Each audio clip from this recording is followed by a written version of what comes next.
Commencez, résonnait la voix riche du duc de la lune Rondolmé depuis l'intérieur de la tombe. La lune Emelin a fredonné en signe de reconnaissance, a érigé un mur de spiritualité et a commencé le rituel en suivant les protocoles d'invocation standard. Il alluma des bougies et offrit son sacrifice, un verre d'absinthe scintillant d'une teinte verte onirique. Prenant 2 pas en arrière, il récita le premier verset de l'incantation de l'ancien Hermès. Moi. Alors que sa voix résonnait, Demoun Emelin a rompu avec les conventions et a continué le chant dans l'ancien Hermès plutôt que de passer à Hermès. J'invoque en mon nom, il étendit les mains, avec le chant, conjura une porte fantôme inscrite d'innombrables symboles mystérieux au milieu des flammes des bougies en expansion. Ensuite, Emelin prononça le nom honorifique de l'entité qu'il invoquait, la démone brandissant le chaos, c'est le multiple visage qui offre des sacrifices à la calamité et le souverain du monde miroir. Il a délibérément évité la partie du nom honorifique, symbole de guerre et d'apocalypse, car invoquer une véritable existence de niveau divin à travers la porte d'invocation pourrait naturellement affecter l'environnement. L'aspect « apocalypse » était particulièrement malvenu pour le vieux et frêle duc de la lune Rondolmé et ses pairs. En entendant les 3 titres prononcés par Emelin, les marquis sanguines environnants affichèrent des expressions perplexes. La première ligne n'est-elle pas associée à la démone primordiale? Et à qui font référence les 2 autres lignes? Je n'ai jamais entendu parler de la démone primordiale appelée la souveraine du monde miroir. Est-ce que quelque chose s'est passé dans le monde des ruines? Le nom honorifique de la démone primordiale a-t-il changé? Emelin tente-t-elle d'invoquer la démone primordiale? Pourrait-il invoquer un vrai dieu? La démone primordiale n'est-elle pas interdite d'entrer dans la zone protégée? Comment Emelin a-t-elle été ensorcelée pour la convoquer afin de déstabiliser la zone? Les marquis sanguines, alarmés et méfiants, étaient sur le point de réciter les noms honorifiques d'autres vrais dieux pour se protéger lorsque la porte mystique et brumeuse de l'invocation s'ouvrit brusquement. Au-delà de la porte s'étendait une obscurité profonde, parsemée d'innombrables étoiles et remplie d'innombrables fantômes indistincts. 6 mains massives ont soudainement émergé de l'intérieur, agrippant le cadre de la porte lui-même. Certains étaient délicats et beaux, avec une peau blanche impeccable, tandis que d'autres étaient robustes, avaient des articulations clairement définies, respirant la force masculine. Chaque paire de mains occupait un côté de la porte, le serrant fermement, rendant difficile la mesure de la taille de l'être auquel elles appartenaient. Certaines marquises sanguines regardaient fixement les mains immaculées et élégantes, leur esprit évoquant des visions de la beauté écrasante de leur propriétaire. D'autres avaient l'impression que les mains bronzées appuyaient à distance sur leur tête, les faisant s'incliner involontairement, oubliant complètement ce qu'ils avaient l'intention de faire. Autour de la tombe du Round-Moon-Duc, l'herbe, les céréales, les fleurs et les insectes se sont tous tournés vers la porte d'invocation et se sont prosternés sur le sol. Finalement, les 6 mains massives poussèrent la porte fantôme de l'invocation aussi loin qu'elles le pouvaient, et une silhouette émergea. À cet instant, tous les sanguines présents, y compris Round-Moon du Colmé et The Moon Emelin, se sont vus parfois avec des expressions de ressentiment, parfois avec des regards hostiles, parfois apparaissant comme il avait fait dans leur jeunesse. C'était leur reflet miroir, provenant à la fois du présent et du passé. Ils ont également vu l'amant idéal qu'ils avaient imaginé dans leur cœur, le membre le plus captivant du sexe opposé. Chacun d'eux est devenu fasciné, flottant dans un état onirique, comme si la réalité elle-même n'était plus amarrée. On ne savait pas combien de temps s'était écoulé avant qu'ils ne parviennent à retrouver un semblant de conscience d'eux-mêmes. Ils découvrirent que le rituel d'invocation était terminé depuis longtemps. Les flammes des bougies avaient retrouvé leur taille d'origine, vacillant doucement. La lune Emelin s'examina rapidement, et sans surprise, confirma qu'il avait complètement digéré la potion due au invocateur. À ce moment-là, la voix riche du duc Olmé de la lune ronde vint de l'intérieur de la tombe. Qui exactement avez-vous invoqué? La lune Emelin leva inconsciemment légèrement son menton et répondit. Une existence qui vient de monter pour devenir un vrai dieu à double voix. Trèves, quartier de la maison d'opéra, rue du Chapeau Noir. Nicée, avec ses boucles brunes relevées, était assise dans le fauteuil à bascule de son appartement, se balançant paresseusement alors qu'elle regardait dans le vide. Depuis la nuit de l'immense lune cramoisie, comme si elle était descendue sur la terre, elle s'était retrouvée avec peu de choses à faire. La plupart des principaux membres du parti empereur avaient été arrêtés et purgés, y compris son amant, Grouet, conduisant à la désintégration complète de l'organisation. Sa supérieure, Madame Franca, ne lui avait assigné aucune tâche non plus, lui demandant simplement de surveiller les citoyens à proximité et de signaler immédiatement toute anomalie. Avec autant de temps libre, Nicée s'était concentrée sur la digestion de la potion de plaisir, volant comme un papillon parmi ses amants. Elle a même orchestré des situations, où bien qu'ils connaissaient l'existence l'un de l'autre, ils enduraient la douleur de la rivalité, feignaient l'ignorance ou se disputaient sans vouloir la quitter. Cela l'avait conduite à digérer complètement la potion de plaisir le mois dernier. Cependant, son supérieur ne lui avait pas fourni la formule ni les ingrédients de la potion d'affliction. Dois-je verser de nouvelles cotisations? Mais aucune tâche n'a été assignée. Et pourquoi tous mes miroirs se sont-ils brisés? Il faut que j'en fasse part à Madame Franca. Quelque chose ne va vraiment pas, pensa Nicée en jetant un coup d'œil au rideau transparent tiré qui la protégeait du soleil. Alors que ses pensées lui traversaient l'esprit, elle remarqua que la vitre, maintenant fissurée comme frappée par une force invisible, reflétait l'image de Madame Franca sortant.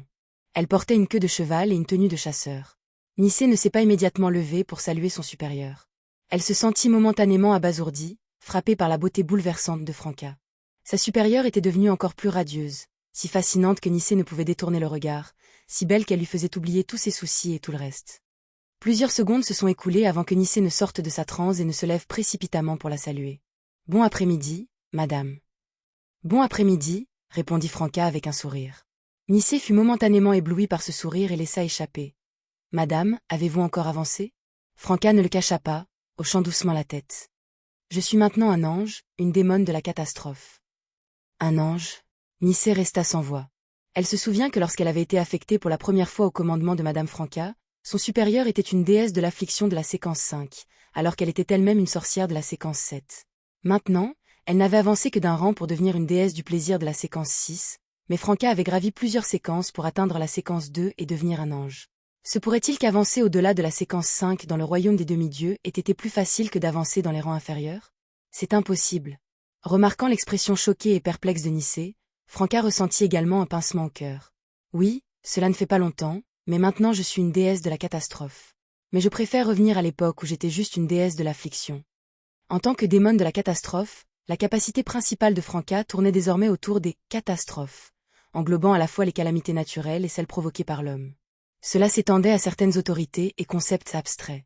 Des catastrophes naturelles comme des blizzards, des tsunamis, des tremblements de terre, des impacts de météores, des inondations, des éruptions volcaniques ou l'effondrement du monde miroir pourraient être évoqués grâce à ces capacités. Et de même, les accidents de train, les effondrements de bâtiments, les bousculades de chevaux ou les tirs accidentels d'armes à feu, ou tous les événements liés à l'ordre sociétal ou aux constructions mécaniques, relevaient de sa compétence en tant que démone de la catastrophe. De plus, lorsqu'elle est étendue à l'autorité et au concept, la catastrophe pourrait se manifester comme une incitation ou une exacerbation de problèmes visant à déstabiliser un système auparavant stable. Dans de tels cas, si l'état d'un Beyondé était intrinsèquement instable, une démone de catastrophe pourrait utiliser ses capacités pour lui faire perdre l'équilibre et perdre le contrôle sur le champ. Pour la cible, ce fut sans aucun doute une catastrophe. Franca a compris cela comme une extension de la capacité d'enquête sur les faiblesses de la voix du prêtre rouge, reflétée dans une voix voisine. Lorsque Lumian était encore un chasseur, il pouvait saisir avec précision l'intégrité structurelle d'un bâtiment et identifier les points clés pour le démolir. Une démone de la catastrophe, en revanche, pourrait traiter les Beyondés, les zones ou les environnements naturels comme s'il s'agissait d'une telle structure ou d'un tel système, faisant exploser leurs problèmes cachés et déclenchant un effondrement catastrophique.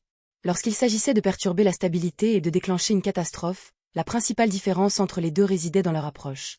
Un chasseur ciblait les faiblesses de l'extérieur vers l'intérieur, tandis qu'une démone de la catastrophe agissait principalement de l'intérieur vers l'extérieur ou combinait à la fois des forces internes et externes. De ce point de vue, la démone primordiale était en fait très retenue envers Lumian, qui comptait sur le visage chaotique du vortex pour gagner le rang de vrai dieu et maintenir son existence et le pouvoir du roi des anges grâce à un équilibre délicat. Cependant, le problème était que la démone primordiale ne voulait pas que Lumian perde l'équilibre, perde le contrôle et meure. Cela rendrait tous ses efforts antérieurs inutiles. Pour cette raison, la démone primordiale était prête à prendre des risques et même à faire face à sa propre disparition en s'intégrant dans le corps de Lumian. Après tout, de son point de vue, sa conscience et son esprit resteraient intacts, survivant simplement sous une forme différente.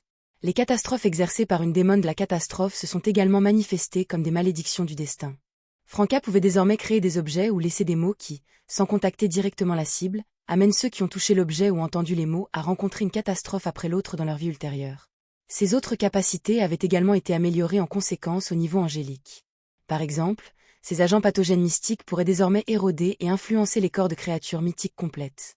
Perdu dans ses pensées, Franca se tourna vers Nicée, qui venait de reprendre le contrôle de son expression, et lui dit « Je suis ici aujourd'hui pour te dire quelque chose. » La démone primordiale a péri. Parmi les démonesses de haut rang portant des noms de couleur, moins de 5 ont survécu.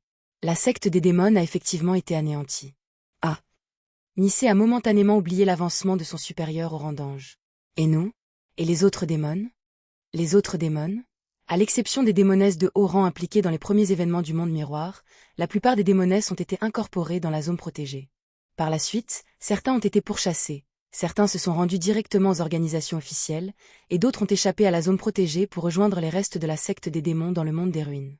Sans votre passé d'informateur du gouvernement et le fait que la digestion de vos potions d'assassins, d'instigateurs et de sorcières ciblait principalement des organisations comme le Parti Empereur, je ne vous aurais pas épargné.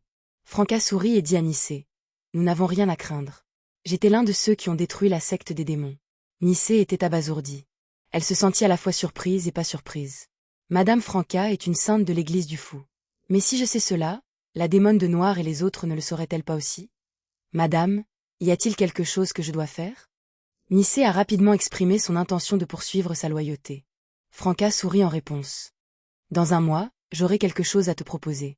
Pour l'instant, vous devriez bien vous reposer et ajuster votre état. Oh, et le nom honorifique de la démone primordiale peut toujours être utilisé, mais il désignera désormais quelqu'un d'autre, celui que je suis actuellement. Qui est-ce? Nicée n'a pas osé demander et a demandé à la place. Madame, puis-je prendre mes propres dispositions pour le mois prochain? Franca regarda Nicée pendant plusieurs secondes avant de révéler un sourire net sous la lumière du soleil qui traversait les rideaux transparents. Oui, allez à des rendez-vous, profitez du soleil, promenez-vous le long de la rivière Srenzo, regardez des opéras, lisez des livres, lisez les journaux, faites du vélo, pêchez, dégustez les plats signatures des célèbres restaurants de Trèves, réunissez-vous entre amis, faites tout ce que vous souhaitez faire. À la fin, Franca a placé une main sur sa poitrine et s'est légèrement inclinée. En bref, je vous souhaite de la joie. Alors que sa voix résonnait, elle disparut dans le jeu d'ombre et de lumière créé par les rideaux transparents. Nicée regardait fixement l'endroit où Franca se tenait, se sentant à la fois hébétée et confuse.